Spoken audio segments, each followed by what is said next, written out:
ქაბატონთია ველი თქვენს კომენტარს. ამ რეპორტაჟში არის რა თქმა უნდა სერიოზული მომენტებიც და სასაცილოც. სასაცილოა ის, რომ ბატონი ლევან ბეჟაშვილი ადეიშვილის პირობებში ასე თავისუფლად ვერ ჭიკჭიკებდა იმის შესახებ, რომ მინისტრს უნდა ჩამოერთვეს. უფლებამოსილებები ეს იმას მოწმობს, რომ 25 ოქტომბერს ისიც გათავისუფლდა ბევრ სხვა ადამიანთან ერთად. ერთადერთი და არ ეწყინებათ ალბათ ჩემს თანაგუნდელებს და თანამებრძოლებს, ვინც დაადო თითი იქ, სადაც არის რეალური პრობლემა. არის ოთარ კახიძე.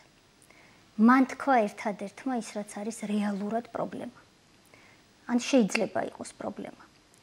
პროკურატურა უნდა იყოს საკმარისი ავტონომიის მატარებელი, მაგრამ პროკურატურა, რომელიც ყველასგან არის მეტისმეტად დამოუკიდებელი, შეიძლება საქართველოსთვის გახდეს სერიოზული ახალი პრობლემების წყარო.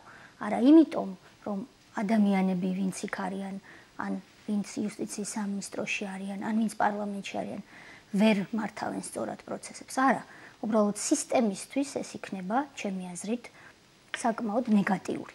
აი, სწორედ ამიტომ ვთვლი, რომ ოთარ კახიძემ სწორედ იქ დაცვა აქცენტი, სადაც უნდა დაისვას, როდესაც პარლამენტი დაიწყებს ამ საკითხზე მსჯელობას.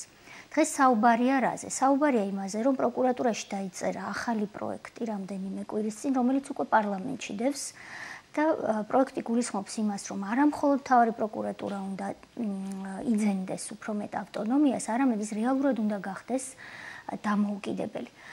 მე ბევრჯერ ვთქვი, კიდევ ერთხელ ვიტყვი, რომ დაახლოებით თებერვლის თვიდან ვიცი რა რომ კანონი უნდა დაგვეწიოს გზაში, მე რადიკალურად შევწყვიტე სისხლის სამართლის საქმეებზე რაიმე ტიპის აზრის მოკითხვა პროკურორებისათვის და ჩარევა.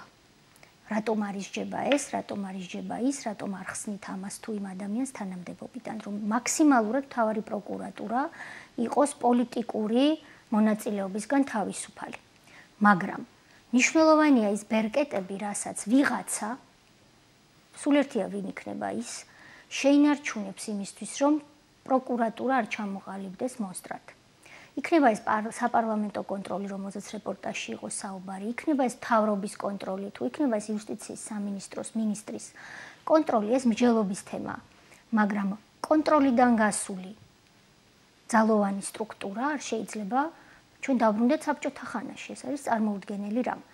იმ კანონპროექტში, რომელიც პროკურატურაში დაიწერა და ბატონი ზაქარია ქუცნაშვილის მიერ იქნა ინიცირებული პარლამენტში, განხილვა ჯერ არ დაწყებულა, ეს გამოვა საზოგადოების წინაშე, ალბათ განსახილველად ძირითადი პრინციპები. იქ არ არის საუბარი მარტო იმაზე, რომ ნორმატიული აქტების გამოცემის უფლებამოსილება ყველაფერს სხვასთან ერთად გადაეცეს მთავარ პროკურორს. იქ საუბარი იმაზეც, რომ იუსტიციის მინისტრისადმი დაქვემდებარებული გენინსპექცია მას ჩამოეჭრება უფლებამოსილებები და თუ ის კანონპროექტი გახდა კანონი, პროკურორებს დანიშნავს, წაახალისებს, პრემიას დაუნიშნავს, პრემიას მოუმატებს, დისციპლინურ დევნას განახორციელებს, სისხლის სამართლებრივ დევნას განახორციელებს ან არ განახორციელებს, ყოველთვის მხოლოდ და მხოლოდ პროკურატურა.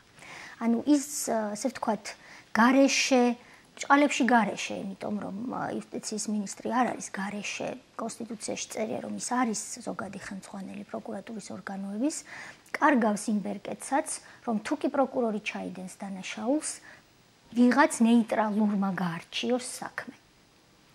ამიტომაც ის კანონპროექტი, რაც დევს, ჩემი აზრით, კონსტიტუციას რაღაც ნაწილებში ეწინააღმდეგება და ვნახოთ, რა სიტყვიან ამის შესახებ პარლამენტარები. დიახ, ეს საკონსტიტუციო ცვლილებებს მოითხოვს. ეს მოითხოვს საკონსტიტუციო ცვლილებებს და თუ კი პროკურატურა ამ დონის დამოუკიდებელი უნდა გახდეს, რომ ზოგადი, თუნდაც ზედაპირზე ვიღაცა რაღაცის კითხვის დამსმელიც კი არ იქნა, მინისტრის თუ სხვა პირის სახით, მაშინ კონსტიტუცია უნდა შევცვალოთ და უნდა ვთქვათ, რომ პროკურატურა ყალიბდება გენერალურ პროკურატურაც, როგორც ჩვენ წლების მანძილზე გვქონდა საქართველოში, მაგრამ მაშინ კონსტიტუცია უნდა შევცვალოთ.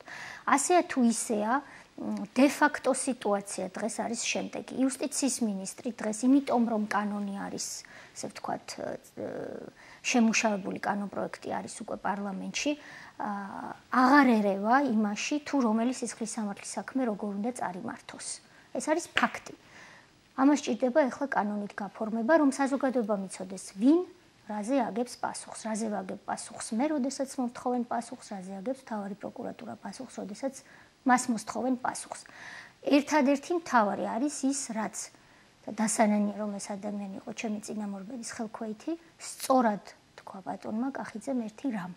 მთავარია ჩვენ არ მივიღოთ ძალოვანი სტრუქტურა, რომელიც იძენს პოტენციას ჩამოყალიბდეს უკონტროლო მასად.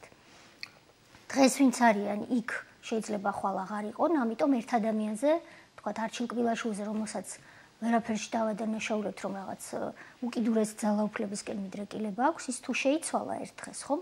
ჩვენ ხომ არ ვიქნებით მარადმწვანეები. ამის გარანტიები ხო, ანუ ადამიანზე არ უნდა იყოს ჩამოკიდებული, ეს უნდა იყოს სისტემასთან კავშირში.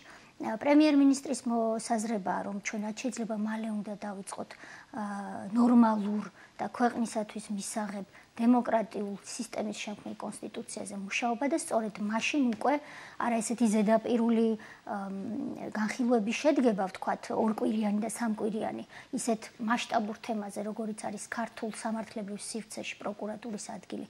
არამედ შედგება სიღრმისეული საზოგადოებრივი ბჭობა ექსპერტების მოწვევით, სად უნდა იყოს დემოკრატიულ საქართველოში მთავარი პროკურატურის და მთავარი პროკურორის ადგილი.